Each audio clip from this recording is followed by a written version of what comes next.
So you own a Stihl BG50 blower. You picked up this lightweight, easy to handle leaf blower for your yard. You're looking to blow off your patio, your sidewalks, your driveway when you get done mowing. You got a smaller property, because this is something I don't want to carry around all day long.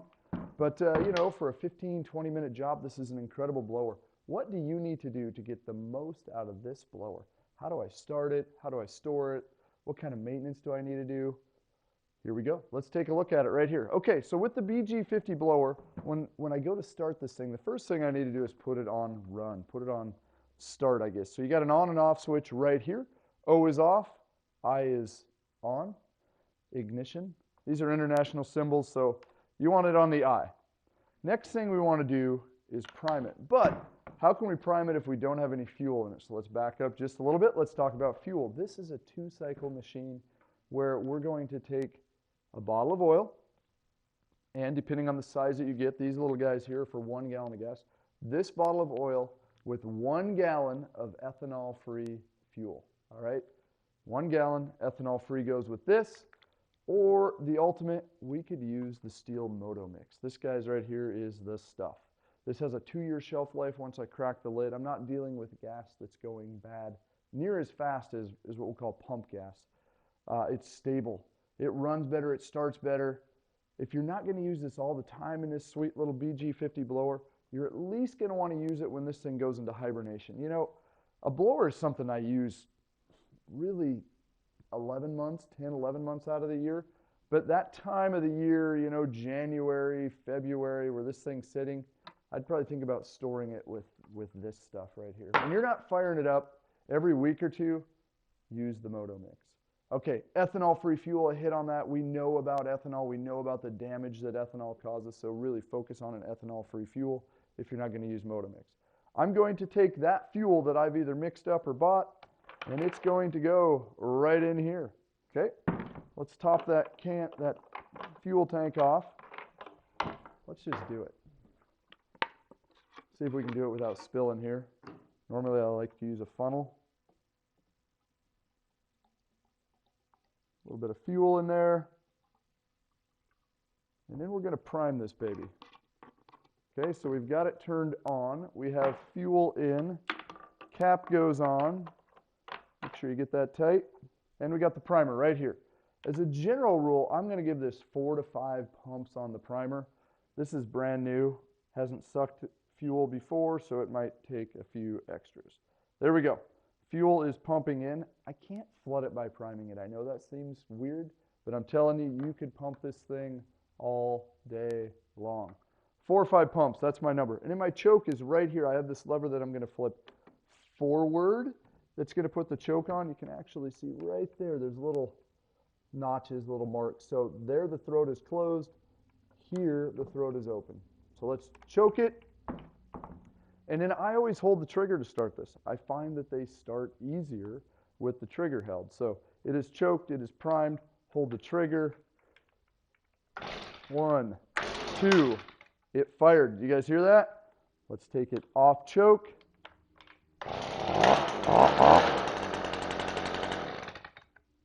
That's how we start the BG50 blower. Generally it's going to fire on the first or second pull, never more than 3 pulls on choke. So 1 or 2 pulls on choke, take it off, start it up, it's good to go. Little trick, little tip, hold that trigger.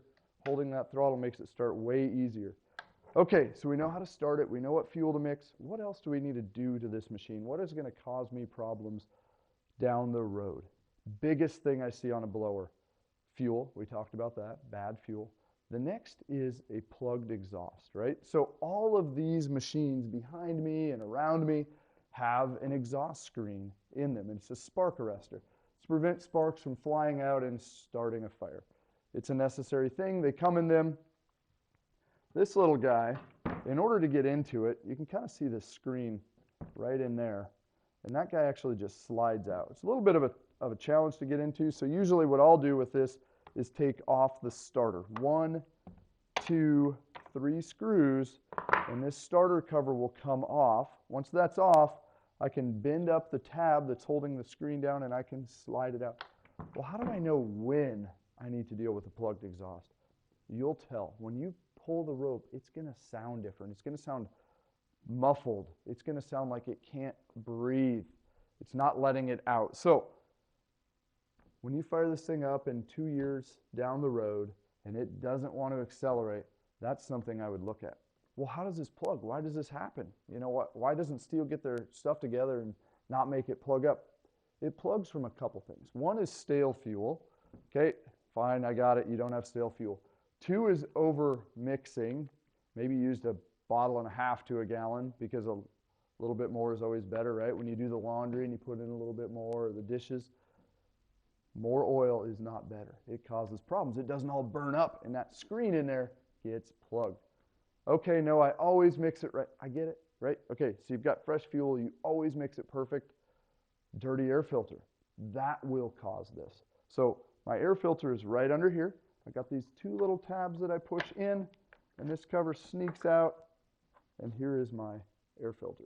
If this thing is dirty, if this thing is restricted, it causes this machine to run rich, right? Rich running, that is not burning the fuel as well, and you will plug up that exhaust screen. And honestly, the most common reason we see exhausts get plugged has to do with not running it hard enough. Okay, this guy wants to run. It wants to run hot. It wants to run hard.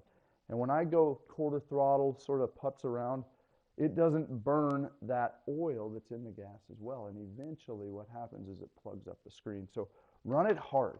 Hey, I know there's areas around the property, maybe like your front door. My house, my front door is set in, right? And so if I use that blower in full blow mode, it just is coming all over me and making a mess. So I'm going to go light around there, move the debris out, and then I'm going to hit it hard. Before you park it, before you put it away, run this thing hard. Burn it out. Don't just Sunday drive this thing all the time. And that'll avoid a plugged spark arrestor. So we do see how to get to the air filter. My spark plug is right here. Usually I take something like this and kind of try to pry it off. I'm going to tell you guys, the first time you take these spark plug boots off of Stihl, here I'm struggling right here, they're tight. And I do see people just rip them, and uh-oh, the spark plug boot's in my hand, and they can't hook it back up. So you really want to kind of wiggle that off to pull it off, to pry it off. How often should I do a spark plug? How often should I be replacing a spark plug? To be honest, whenever you feel like it, I'd say every couple years. There we go. Spark plug boot is off. My spark plug is right here. Something that's not usually going to go bad if I'm running good gas, good oil, if I'm running it hard, if I have a clean air filter. But nobody wants to go out to use a machine and have a spark plug fail, have fouled out, be bad. So I replace mine every year on mine. It's $3.5, $4.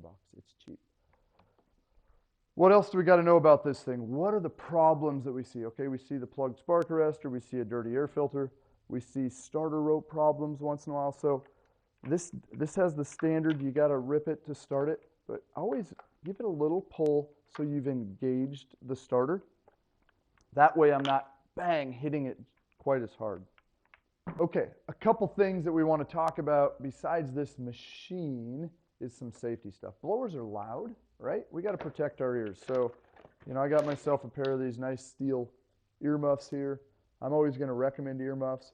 And something we don't think about on a blower is eye protection. But I'm telling you, you get in a tight area, that dust, that debris comes up, it is not a bad idea. And you're always going to want to put these safety glasses on first and take the sticker off so you don't have a blind spot. Protect your eyes, okay? Let's not get debris in our eyes. And then as a final, you bought this from a Stihl dealer. They've registered this for you, so warranty on this machine is 2 years, or maybe you upgraded and bought the 6-pack or the gallon of moto, so now you got a 4-year warranty. Always refer to that owner's manual. Anything you missed in this video, anything I missed, it's going to be in here. Cover the safety stuff, cover some of the maintenance schedule. Hey, you got this at Carl's Mower and Saw. We gave you this nice folder. Everything's dialed in. You're ready to have a fantastic life with your Stihl BG50 blower. Hey, this is Josh from Carl's Mower and Saw. Thanks for watching our videos. We're proud of the fact that we've been serving you with the best in outdoor power equipment since 1990.